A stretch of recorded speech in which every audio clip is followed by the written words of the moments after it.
ଏବେ ତ ମୁଁ ପ୍ରାଉडली କହିପାରିବି ଏତେ ସାରା comments DMs and all because of our blooming Odia film industry बहुत सारा फिल्म रिलीज ହେଇଛି ଏଇ 15 ଦିନ ଏପଟ ସେପଟରେ एंड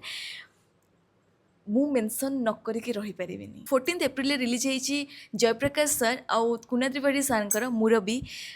ଓଭିୟସଲି ଫ୍ୟାମିଲି ମେମ୍ବର୍ସଙ୍କର ପିସ୍ ଡିପେଣ୍ଡ କରେ ତାଙ୍କ ଘରର ମୁରବୀର ଚିନ୍ତାଧାରା ଉପରେ ଦୁଇଟା ଅଲଗା ଅଲଗା ଚିନ୍ତାଧାରାର ଲୋକ ମାନେ ଦୁଇଟା ଅଲଗା ଅଲଗା ଚିନ୍ତାଧାରାର ମୁରବୀ ଙ୍କୁ ସେଠି ଦେଖାହେଇଛି ବହୁତ ଭଲ କନସେପ୍ଟ ଫ୍ୟାମିଲି ମେମ୍ବର୍ସଙ୍କ ସହିତ ଏଇଟା ନିହାତି ଦେଖିବା ଉଚିତ ଆଉ ସାଙ୍ଗରେ ମୁରବୀକୁ ବି ନେଇକି ଯିବା ଉଚିତ 17th ଏପ୍ରିଲରେ ରିଲିଜ୍ ହେଇଛି ଦୀପନ୍ୟୁତ ଏଣ୍ଡ ପ୍ରକୃତିଙ୍କର ବିନ୍ଦୁସାଗର ପ୍ରକୃତିଙ୍କ ପାଇଁ ମୁଁ ବହୁତ ଏକ୍ସାଇଟେଡ୍ ତାଙ୍କ ନେକ୍ସଟ ପ୍ରୋଜେକ୍ଟକୁ ମୁଁ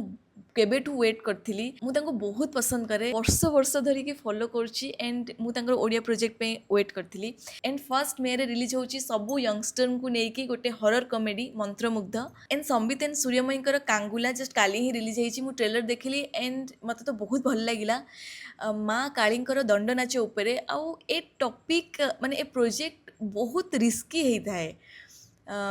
ସେତେ ସେନ୍ସିଟିଭ୍ ଜିନିଷକୁ ଆମେ ନଉଛେ ତ ଟିକେ କେଉଁଠି କିଛି ଗଡ଼ବଡ଼ ହେବ ଏଣ୍ଡ ଗଲା ସୋ